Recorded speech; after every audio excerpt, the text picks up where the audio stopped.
بتایا کہ سن 9 ہجری میں حج فرض ہوا تھا، لیکن حضور حج پہ جا نہیں سکے تھے۔ علماء نے لکھا ہے کہ حج پر اس لیے نہیں جا سکے تھے کہ اس سال مکہ سن 8 ہجری میں فتح ہوا تھا، اور سورت نازل ہوئی تھی اذا جاء نصر اللہ والفتح ورأیت الناس يدخلون فی دین اللہ افواجا، کہ جب مکہ آپ دیکھو گے اللہ کی مدد آ گئی اور مکہ فتح ہو گیا تو آپ دیکھو گے لوگ فوج در فوج اسلام میں داخل ہوں گے۔ یدخلون فی دین اللہ افواجا، لوگ اللہ کے دین میں فوج در فوج داخل ہوں گے۔ مکہ فتح ہونے سے پہلے سارے عرب کے قبائل یہ انتظار کر رہے تھے کہ کون جیتتا ہے، کون جیتتا ہے، جو جیتے گا ہم اس کے ساتھ۔ حضور پاک صلی اللہ علیہ وسلم نے اپنے صحابہ کے ساتھ 10,000 کا لشکر لے کر آئے تھے، مکے پر چڑھائی کی تھی، بغیر مقابلے کے مکہ فتح ہوا تھا۔ سارے قبیلوں نے دیکھ لیا کہ محمد صلی اللہ علیہ وسلم اپنے ساتھیوں کے ساتھ مکہ انہوں نے فتح کر لیا، سب لوگ اسلام میں داخل ہونے لگے، سارے قبائل اسلام میں داخل ہونے لگے۔ تو سن 9 ہجری میں حضور کو حج کرنے کا وقت نہیں ملا، اور سن 9 ہجری جو ہے اس کو عام الوفود کہا جاتا ہے۔ وفد کہتے ہیں جماعت، ٹیم، کچھ افراد، یہ سب جو ہے مدینہ آ رہے تھے، حضور سے مل رہے تھے، اسلام قبول کر رہے تھے، تو حضور کو حج کرنے کا موقع نہیں ملا۔ آپ نے حضرت ابو بکر کو امیر الحج بنا کر کے حج کے لیے روانہ کیا تھا۔ حضرت ابو بکر کے ساتھ 400 لوگوں نے حج کیا تھا۔ کتنے لوگوں نے؟ 400 لوگوں نے۔ لیکن جب آئندہ سال سن 10 ہجری میں حضور نے حج کا اعلان کیا تو آپ کے ساتھ 1,24,000 لوگوں نے حج کیا، 1,24,000 لوگوں نے۔ ایسے بھی لوگ تھے جو اپنی غربت کی وجہ سے، سواری نہ ہونے کی وجہ سے حج نہیں کر سکے، ان کو کسک تھی، روتے تھے لوگ۔ اللہ کے نبی جب حج کر کے واپس آئے تو بخاری شریف میں آتا ہے کہ ایک صحابیہ خاتون آئی، آ کر کے اللہ کے نبی سے کہنے لگی کہ آپ حج پر گئے، ہمارے گھر 2 سواری تھی، 2 اونٹ تھے، ایک اونٹ میرے شوہر اور بیٹے نے لیا اور آپ کے ساتھ حج کے لیے چلے گئے، اور ایک کھیتی کے لیے اور باغات کے لیے، پانی کی سیرابی کے لیے ایک اونٹ استعمال ہوتا رہا، تو میں چاہ کر بھی آپ کے ساتھ حج نہیں کر سکی، اب میں کیا کروں؟ تو حضور پاک صلی اللہ علیہ وسلم نے فرمایا کہ تم رمضان کے مہینے میں عمرہ کر لینا، تمہیں اللہ اتنا ثواب دے گا جتنا میرے ساتھ حج کرنے پر ثواب لوگوں کو ملا ہے۔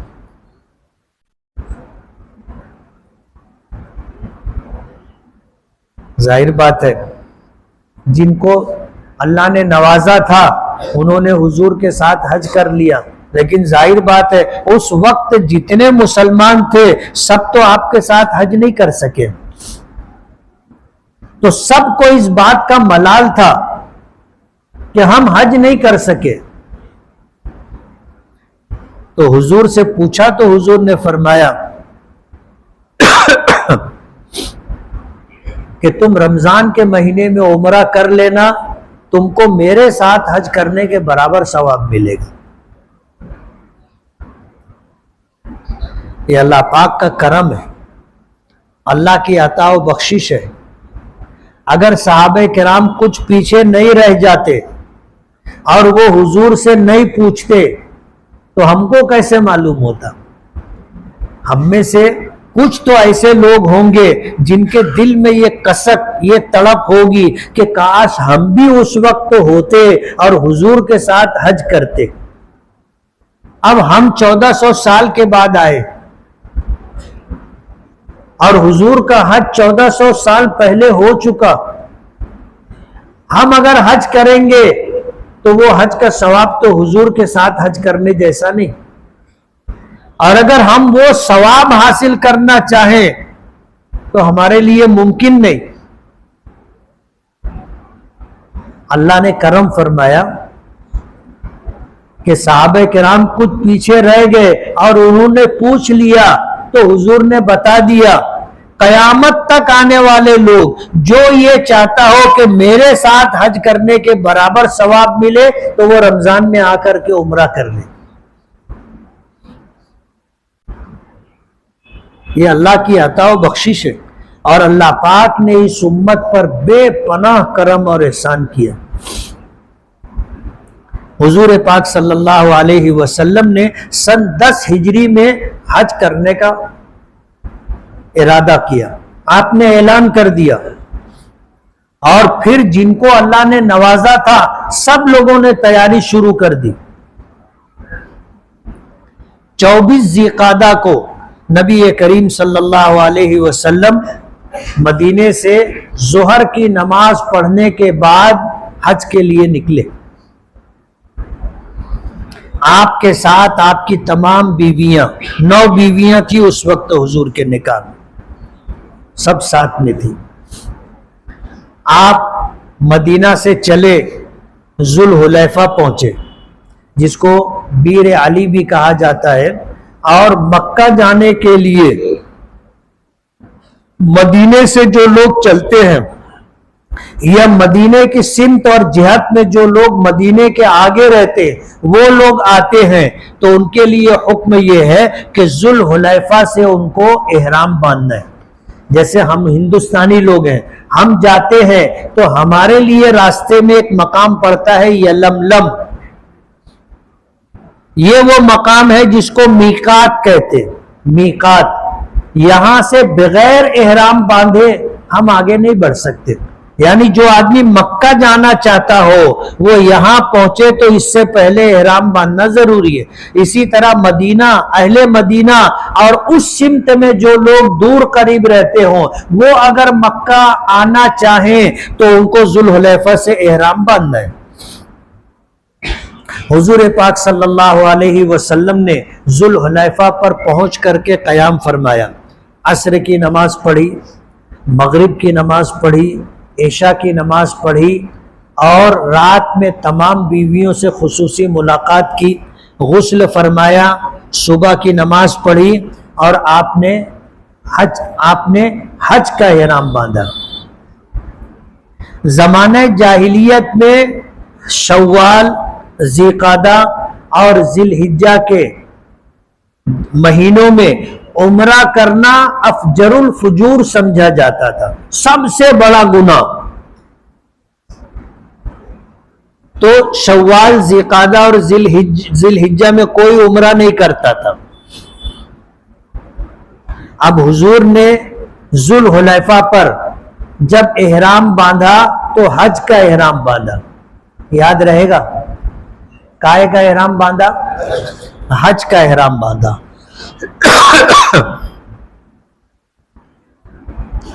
آپ وہاں سے روانہ ہوئے، آگے بڑھے تو آپ پرانا راستہ جو مدینے سے مکہ اور مکے سے مدینہ آنے جانے کا تھا اس راستے سے آپ مکے کی طرف آگے بڑھے۔ راستے میں ایک وادی پڑی، وادی عقیق۔ جب وہاں حضور پہنچے تو حضرت جبرائیل آئے اور آ کر کے اللہ کا پیغام دیا، قل عمرۃ فی حجۃ، کہ میں اسی حج کے احرام میں عمرے کی بھی نیت کرتا ہوں۔ حضور نے اللہ کے حکم کے مطابق آپ نے نیت کی اور آپ نے اعلان کیا عمرتن فی حجتن، کہ حج کے ساتھ عمرے کی بھی نیت. اور اس زمانے میں عمرہ کرنا سب سے بڑا گناہ سمجھا جاتا تھا، اور یہ بات غلط تھی. اس لیے اللہ پاک نے اپنے نبی کے ذریعے اس کا اعلان کروایا، اور اپنے نبی سے عمل کروا کر کے اس بات کی تردید کروا دی کہ شوال، ذیقعد اور ذی الحجہ میں عمرہ کرنا کوئی گناہ نہیں ہے. اب حضور پاک صلی اللہ علیہ وسلم 24 ذیقعدہ کو مدینے سے چلے تھے.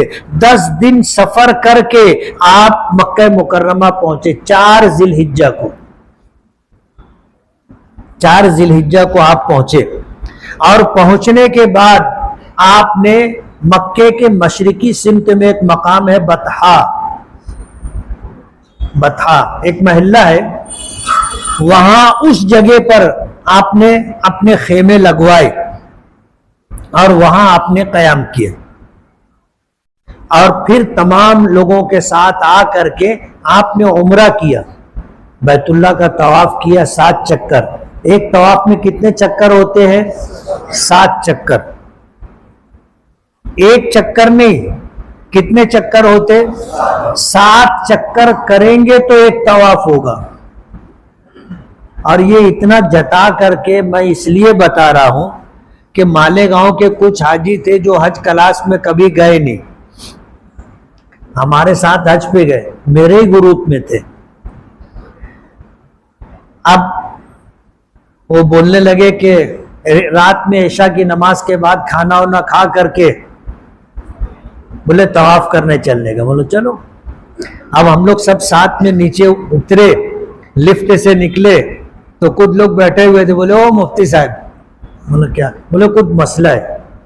اب مسئلہ پوچھنے لگے، 1 پوچھا، 2 پوچھا، 3 پوچھا، 4 پوچھا. جو لوگ کھڑے تھے وہ لوگ پریشان ہونے لگے، وہ بھی بولنے لگے او مفتی صاحب. تو میں نے کہا تم لوگ چلو میں آتا ہوں. وہ لوگ گئے. اب کچھ دیر کے بعد جب میں جانے لگا تو وہ لوگ واپس آ رہے تھے. بولے کیا ہو گیا، کیوں واپس جا رہے ہیں؟ بولے ہو گیا نا طواف. بولے کتنا طواف کیے؟ بولے 3. بولے 3 طواف کر لیے؟ اتنے ٹائم میں تو ایک بھی نہیں ہوگا. تو بولا کیسے کیے؟ بولے 1 چکر مارے 1 طواف، 2 چکر مارے 2 طواف، 3 چکر مارے 3 طواف. مالیگاؤں کے لوگ تھے. ارے میں نے کہا کہ عمرے میں کیسے تم طواف کیے تھے؟ بولے 7 چکر. بولو 7 چکر کرو گے تو طواف ہوگا، چلو واپس.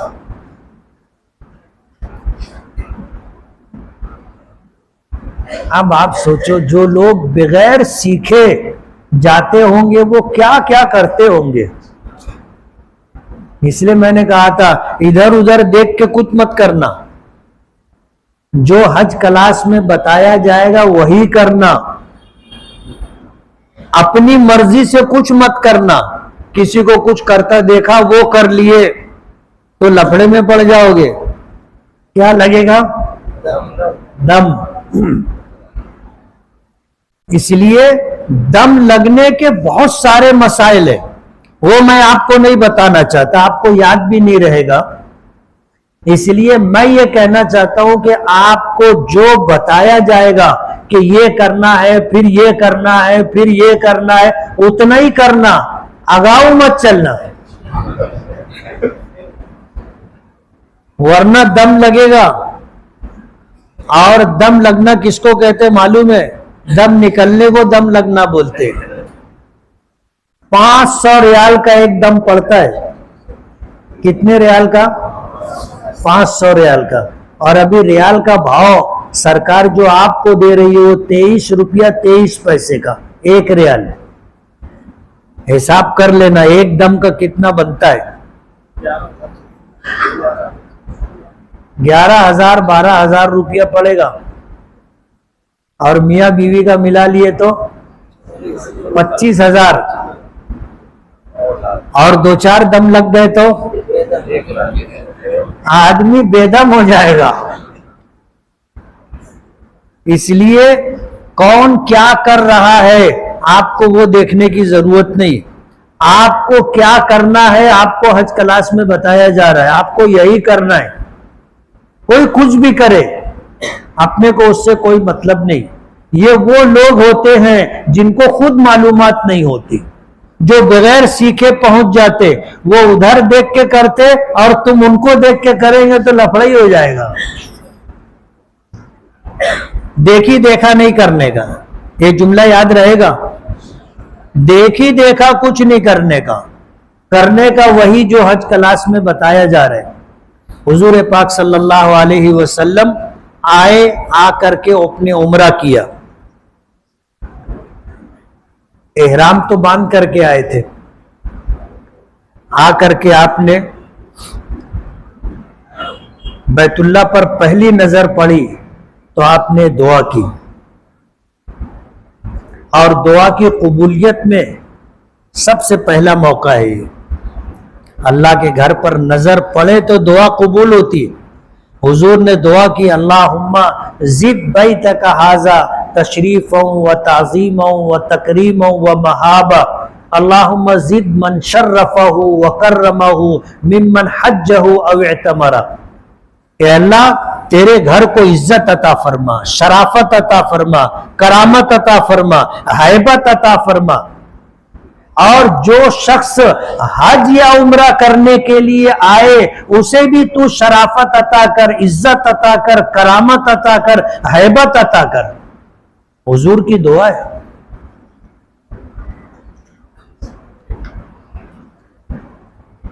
آپ کو احرام باندھنے کا طریقہ بتائیں گے کیسے احرام باندھا جاتا ہے, لیکن جب حضور احرام کے ساتھ یہاں پہنچے تو آپ نے یہ دعا کی. اور یہ وہ موقع ہے بیت اللہ پر پہلی نظر پڑتی ہے, جو دعا مانگو وہ دعا قبول ہوتی. تجربے کی بات بول رہا ہوں, تجربے کی. وہاں جا کے مانگا تھا اللہ ہر سال بلانا, ورنہ پہلا حج تو میں ایسا کیا تھا کہ جب سب انتظام ہو گیا تو میرے پاس وہاں مکہ مدینے میں خرچہ کرنے کے لیے 1 روپیہ بھی نہیں تھا. میں ٹور سے گیا تھا, آج کمیٹی سے نہیں گیا تھا. اور مالیگاؤں سے بمبئی جانے کا بھی کرایہ نہیں تھا میرے پاس. میرا پہلا حج تھا یہ اسٹار روڈ لائن والے جو ہے شکیل سیٹ اور سلام سیٹ, وہ لوگ مجھے اپنی ٹرک پہ لے جا کر کے ایئرپورٹ پہنچائے تھے.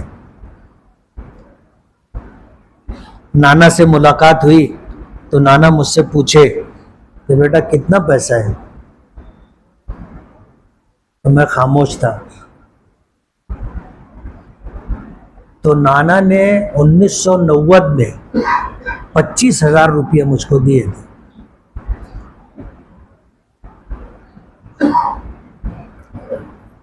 پھر میں گیا حج کے لیے, حج کر کے آیا. میرا تجربہ ہے جو مانگا اللہ نے سب دیا. دنیا میں تو ہم نے دیکھ لیا, آخرت کے لیے جو مانگا انشاءاللہ وہ بھی ملے گا. جب دنیا میں اللہ نے سب دیا تو دعا تو قبول ہے, اور ان دعاؤں میں آخرت کے لیے جو مانگا انشاءاللہ وہ بھی ملے گا. بھروسہ ہے, یقین ہے, ایمان ہے. اس لیے جو دعا مانگو گے وہ دعا قبول ہوگی. حضور پاک صلی اللہ علیہ وسلم نے دعا مانگی, ہر ایک کی الگ الگ دعا ہوتی ہے. امام اعظم ابو حنیفہ رحمۃ اللہ علیہ نے دعا مانگی کہ اللہ زندگی میں جب کبھی جہاں کہیں جو دعا مانگوں وہ قبول کرنا. زندگی بھر کی دعاؤں کی قبولیت مانگی. اللہ کے گھر پر نظر پڑی, پلک جھپکنے سے پہلے دعا مانگی کہ اللہ زندگی میں جب کبھی جہاں کہیں جو دعا مانگو قبول کرنا. آپ کو بھی جو اچھا لگے مانگ لینا. حضور نے تو کیا مانگا تھا؟ اللہم زد بیتک ھذا تشریفا و تعظیما و تکریما و مہابا. اے اللہ اپنے گھر کو عزت، شرافت، کرامت اور ہیبت عطا فرما اور اس میں اضافہ فرما. اور پھر دعا کی کہ اللہم زد من شرفہ وکرمہ ممن حجہ او اعتمرہ. قیامت تک جو کوئی تیرے گھر کے لیے، تیرے گھر پر آئے حج کے لیے، عمرہ کے لیے، اسے بھی عزت دے، شرافت دے، کرامت دے اور ہیبت عطا فرما. اور پھر حضور پاک صلی اللہ علیہ وسلم نے عمرے کے لیے بیت اللہ کا طواف کرنا ہے یہ نیت کی کہ اللہ میں تیرے گھر کے طواف کی نیت کرتا ہوں عمرے کے لیے 7 چکر کے ساتھ، تو اسے قبول فرما اور آسان فرما. اور اس کے بعد آپ نے استباء فرمایا، اپنا سیدھا کاندھا جو احرام سے ڈھکا ہوا تھا یہ چادر ادھر سے ہٹا کر بغل میں سے لے کر بائیں کاندھے پر رکھ لی. اب بایاں کاندھا چادر سے ڈھکا ہوا اور سیدھا کاندھا اور پورا ہاتھ کھلا ہوا، اس کو استباء کہتے. اس کے بعد آپ آئے اور آ کر کے آپ نے حجر اسود کو بوسہ دیا اور دیر تک اپنے لب مبارک آپ نے حجر اسود پر رکھے. کیا مانگا ہوگا اللہ کو معلوم اور اللہ کے نبی کو معلوم. دیر تک اپنے دونوں ہونٹ اپنے لب مبارک حجر اسود کے اوپر رکھے رہے. اس کے بعد آپ ہٹے تو آپ نے وہیں سے اپنا یہ بایاں کاندھا بیت اللہ کی طرف کر لیا، یعنی ایسے کھڑے تھے تو ایسے ہو گئے. اور پھر بیت اللہ کا طواف شروع کیا تو پہلے 3 چکروں میں حضور نے رمل کیا، یعنی پہلوانوں کی طرح اکڑ کر کے آپ چلے، دوڑے نہیں، اکڑ کر کے، سینہ تان کر کے، تھوڑا سا ہاتھ پھیلا کر کے، چھوٹے چھوٹے قدم رکھتے ہوئے تیز تیز آپ چلے. اس کو رمل کہتے. ایک چکر پورا کیا پھر حجر اسود کو بوسہ دیا، پھر دوسرا چکر رمل کے ساتھ پورا کیا پھر حجر اسود کو بوسہ دیا، پھر تیسرا چکر رمل کے ساتھ پورا کیا پھر حجر اسود کو بوسہ دیا. اس کے بعد چوتھا چکر نارمل طریقے سے چلتے ہوئے پورا کیا، حجر اسود کو بوسہ دیا. 5واں چکر پورا کیا نارمل طریقے سے، حجر اسود کو بوسہ دیا. 6واں چکر 7واں چکر چلتے ہوئے آپ نے پورے کیے، حجر اسود کو بوسہ دیا. 7واں چکر پورا کیا پھر حجر اسود کو بوسہ دیا. کتنے بوسے ہو گئے؟ 8. ایک پہلے چکر سے پہلے اور ہر چکر کے ختم ہونے پر ایک. اس کے بعد آپ مقام ابراہیم پر گئے، اپنا کاندھا آپ نے ڈھانک لیا اور 2 رکعت نماز واجب الطواف پڑھی. 2 رکعت نماز واجب الطواف پڑھنے کے بعد آپ پھر بیت اللہ کے قریب آئے اور آ کر کے بیت اللہ کا دروازہ اور حجر اسود کا کونا دونوں کے درمیان آپ نے اپنا سینہ اور اپنا رخسار بیت اللہ کی دیوار سے چپکا دیا. آپ لپٹ گئے، چپک گئے. اس کو کہتے ملتزم، چپکنے کی جگہ. اور پھر حضور دیر تک رو کر کے دعا کرتے رہے. جب دعا سے فارغ ہو گئے پھر آپ نے آ کر حجر اسود کو بوسہ دیا. یہ کتنے نمبر کا بوسہ تھا؟ 9ویں نمبر کا. اس کے بعد آپ صفا پہاڑی پر گئے اور بیت اللہ کی طرف رخ کیا. رخ کر کے حضور پاک صلی اللہ علیہ وسلم نے پھر دعا کی اور قرآن کریم کی آیت پڑھی، ان الصفا والمروۃ من شعائر اللہ فمن حج البیت او اعتمر فلا جناح علیہ ان یطوف بہما ومن تطوع خیرا فان اللہ شاکر علیم۔ اور اس کے بعد آپ نے صفا سے مروہ کی طرف چلنا شروع کیا، درمیان میں میلین اخضرین ہے، یعنی وہ حصہ جہاں حضرت ہاجرہ گہرائی میں آئی تھی اور حضرت اسماعیل نظر آنا بند ہو گئے تھے، تو حضرت ہاجرہ نے دوڑ کر کے اتنا فاصلہ طے کیا تھا جہاں تک حضرت اسماعیل نظر نہیں آئے تھے۔ حضور نے بھی اس جگہ کو دوڑ کر کے پار کیا، پھر چل کر کے آپ مروہ پر پہنچے، ایسے 7 چکر لگائے۔ کتنے چکر؟ 7 چکر۔ کوئی دعا متعین نہیں ہے، مقرر نہیں ہے، آپ دوران طواف بھی دعا کرنا ہے اور دوران سعی صفا مروہ کے درمیان بھی دعا کرنا ہے۔ جو دعا آپ کو کرنا ہے آپ کرو۔ جو دعائیں حضور نے مانگی ہیں، جو دعائیں صحابہ نے مانگی ہیں، جو دعائیں اولیاء کرام نے مانگی ہیں، جو دعائیں بزرگان دین نے مانگی، علماء نے مانگی، مفسرین نے، فقہا نے مانگی، جو دعائیں آپ کو مل جائے وہ دعائیں آپ مانگو۔ عربی میں مانگنا چاہو، سمجھتی ہو عربی میں مانگو، ورنہ آپ اپنی زبان میں دعا مانگو۔ ساری زبانیں کس نے بنائی ہے؟ اللہ نے، اور ساری زبانیں اللہ جانتا ہے، اس لیے آپ جو دعا مانگنا ہو مانگو۔ بیت اللہ پہ نظر پڑے تو دعا قبول ہوتی ہے،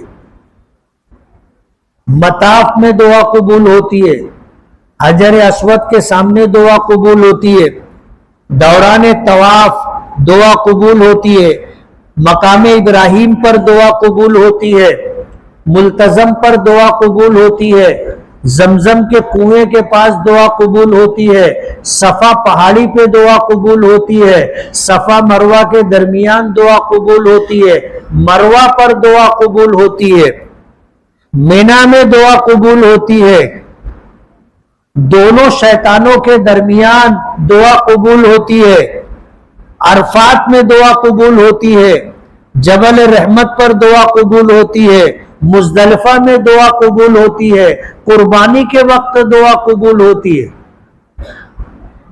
گنے کتنا ہوا؟ کوئی نہیں گنا ہوگا، یہی حال ہے اپنا۔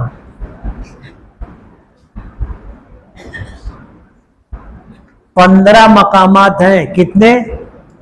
15 مقامات ہیں دعا قبول ہوتی ہے۔ اس لیے میں نے پہلے دن کہا تھا دعا کرنے کا ڈھنگ آنا چاہیے۔ آپ کو خالی دعا کرنا ہے، ہر جگہ دعا کرنا ہے، اس لیے آپ کو جتا کر کے کہا جانے تک روزانہ تنہائی میں 10 منٹ 15 منٹ آدھا گھنٹہ 1 گھنٹہ جتنا آپ مانگ سکتے ہو مانگو، وہاں جا کر کے آپ کو یہی کرنا ہے، اور جو مانگو گے ملے گا، جو مانگو گے ملے گا۔ دعا کی قبولیت کے لیے یقین ضروری ہے۔ حدیث پاک میں آتا ہے کہ بندے کی دعا اللہ قبول کرتا رہتا ہے، کب تک؟ جب تک اس کے دل میں شک نہیں آتا۔ جس دن اس کو شک آتا کہ معلوم نہیں قبول ہوئی کہ نہیں ہوئی، بس وہاں سے قبولیت بند ہو جاتی۔ اس یقین کے ساتھ مانگنا چاہیے، میں مانگوں گا میری دعا قبول ہوگی، اور دعا دل سے مانگنا چاہیے، دعا رو کر کے مانگنا چاہیے، دل سے مانگنا چاہیے، رو کر کے مانگنا چاہیے۔ اب کیا ہم لوگوں کو دعا مانگنا بھی نہیں آتا۔ بعض جگہ مسجدوں میں نماز پڑھنے کا اتفاق ہوا فرض نمازوں کے بعد امام صاحب نے دعا مانگی. وہ بولا یہ دعا مانگ رہا کہ سوئی بنا رہا.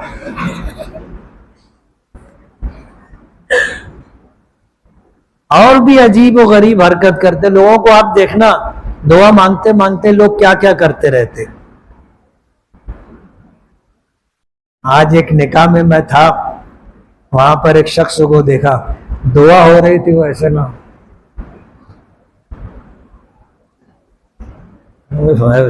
یہ دعا مانگ رہا کہ مسجد کا لائٹ اور چھت دیکھ رہا.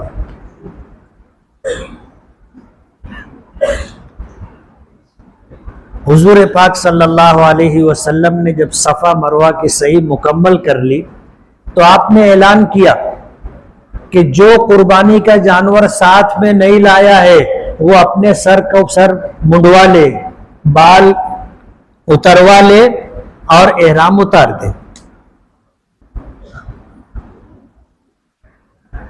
اب زمانہ جاہلیت میں ان دنوں میں عمرہ کرنا سب سے بڑا گناہ سمجھا جاتا تھا.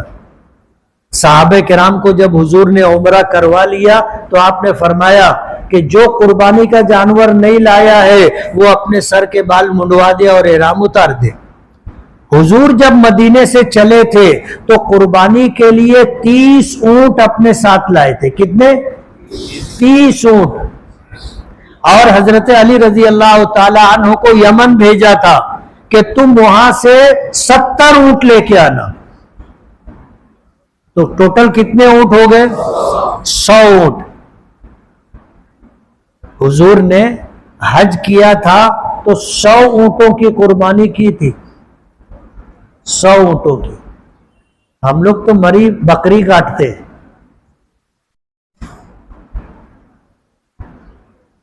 ایک بکری وہ بھی ایک دم سستی والی ڈھونڈتے کہ جس کو ڈھکیل دیے تو گر گئی تو اٹھ بھی نہیں پاتی. ادھ مری بکری ہم لوگ کاٹتے پیسہ بچانے کے لیے. حضور نے کتنے اونٹ ذبح کیے تھے؟ 100 اونٹ. اور ازواج مطہرات کی طرف سے حضور نے گائے کاٹی تھی. گائے اپنی طرف سے 100 اونٹ ذبح کیے تھے.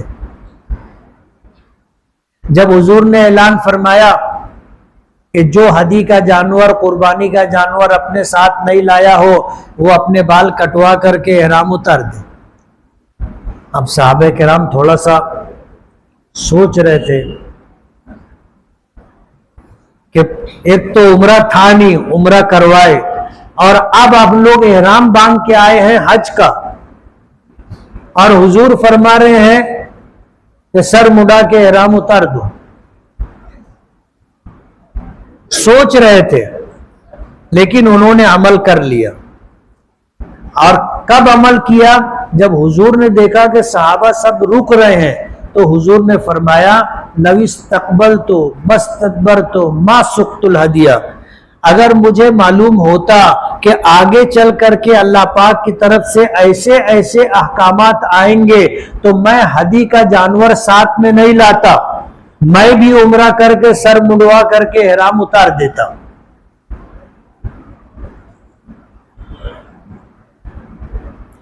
اب جن کے پاس قربانی کا جانور ساتھ میں لے کر کے نہیں آئے تھے, نہیں تھا, انہوں نے اپنے بال منڈوا دیے. اور جو لوگ ہدی کا جانور یعنی قربانی کا جانور چلے تھے اور ساتھ میں لے کر کے آئے تھے قربان کرنے کی نیت سے, انہوں نے احرام نہیں اتارا, سر کے بال نہیں منڈوائے. پھر حضور واپس مقام بطحا پر چلے گئے اور اس کے بعد حضور ادھر نہیں آئے حرم. 4 ذی الحجہ کو پہنچے تھے, 4 کا دن عمرے میں گزرا, 5 ذی الحجہ, 6 ذی الحجہ, 7 ذی الحجہ, 3 دن مقام بطحا پر رہے, حرم نہیں آئے. آرام کیا, اسی مقام پر نمازیں پڑھی. اور پھر جن لوگوں نے عمرہ کر کے احرام اتار دیا تھا 8ویں تاریخ کو, سب کو پھر حضور نے حج کا احرام بندھوایا. اور حج کا احرام باندھ کر کے پھر یہ لوگ حضور کے ساتھ مینا پہنچے. 8 تاریخ کو حضور نے مینا میں قیام فرمایا. 5 نمازیں ادا کی، ظہر کی، عصر کی، مغرب کی، عشاء کی، فجر کی. فجر کی نماز پڑھنے کے بعد سورج طلوع ہوا، حضور وہاں سے عرفات چلے. عرفات پہنچے تو ظہر سے پہلے پہنچ گئے تھے. آپ نے وہاں پر غسل فرمایا، لیکن یہ غسل صابن والا نہیں تھا اور بدن کو رگڑ کر کے آپ نے غسل نہیں فرمایا. صرف آپ نے وضو کیا اور اپنے بدن کے اوپر پانی بہایا. اور پھر آپ نے آج جو عرفات کے میدان میں مسجد ہے، مسجد نمرہ، آپ وہاں تشریف لائے. آپ نے قیام کیا تھا وہاں جہاں جبل رحمت ہے. غسل کر کے آپ وہاں پہنچے اور اس کے دامن میں آپ نے قیام کیا تھا. مسجد نمرہ جہاں ہے وہاں آپ نے جو ہے ظہر کی نماز اول وقت میں پڑھی اور اس کے بعد متصلاً عصر کی نماز پڑھی اور پھر اپنی اونٹنی قصوہ پر سوار ہو کر کے آپ جبل رحمت کے دامن میں آئے اور آپ نے بڑے بڑے پتھروں کے درمیان اونٹنی پر بیٹھ کر کے قبلہ رخ ہو کر کے آپ نے 5.5 گھنٹہ دعا مانگی. کتنے گھنٹے؟ 5.5 گھنٹے تک دعا مانگتے رہے. حضرت بلال حضور کی اونٹنی کی لگام پکڑ کر کے کھڑے تھے. اونٹنی پاگور کر رہی تھی، اس کے منہ میں سے جو جھاگ بنتا تھا گرتا تھا وہ حضرت بلال کے سر پر گر رہا تھا.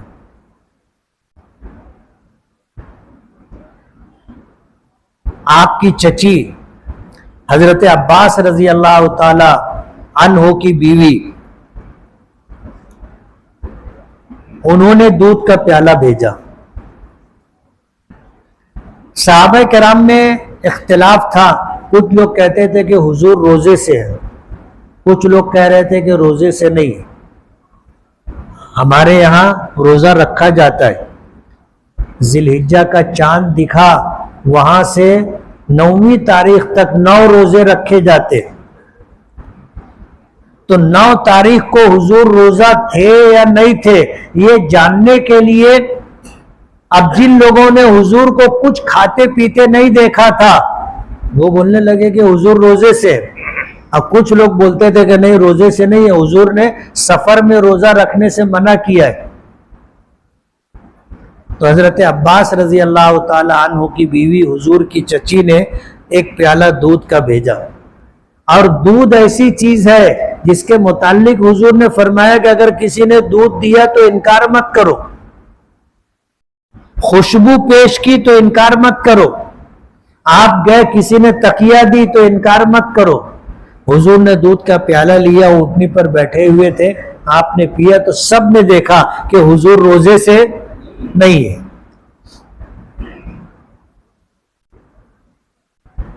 اس کے بعد جب سورج غروب ہوا حضور نے دعا مکمل کی اور آپ مزدلفہ کی طرف چلے. تو لوگ کہنے لگے، حضرت اسامہ کہنے لگے الصلاۃ یا رسول اللہ، اللہ کے رسول نماز. تو حضور نے فرمایا الصلاۃ امامک، نماز آگے پڑھیں گے. حضرت عبداللہ ابن عباس کہنے لگے الصلاۃ یا رسول اللہ. تو حضور نے فرمایا الصلاۃ امامک. آپ مزدلفہ کی طرف چلتے رہے اونٹنی تیز چلاتے ہوئے. راستے میں آپ کو استنجے کی حاجت ہوئی، آپ نے اونٹنی کو بٹھایا، اتر کر کے گئے، آپ نے استنجا کیا. آئے تو پانی رکھا ہوا تھا وضو کرنے کے لیے. تو حضور نے پوچھا کہ یہ پانی کس نے رکھا؟ تو بتایا کہ عبداللہ ابن عباس نے رکھا ہے. تو حضور نے حضرت عبداللہ کو بلایا اور اپنے سینے سے لگایا اور دعا کی اللہم علمہ الکتاب والحکمہ، کہ اللہ اس بچے کو کتاب و حکمت کا علم عطا فرما.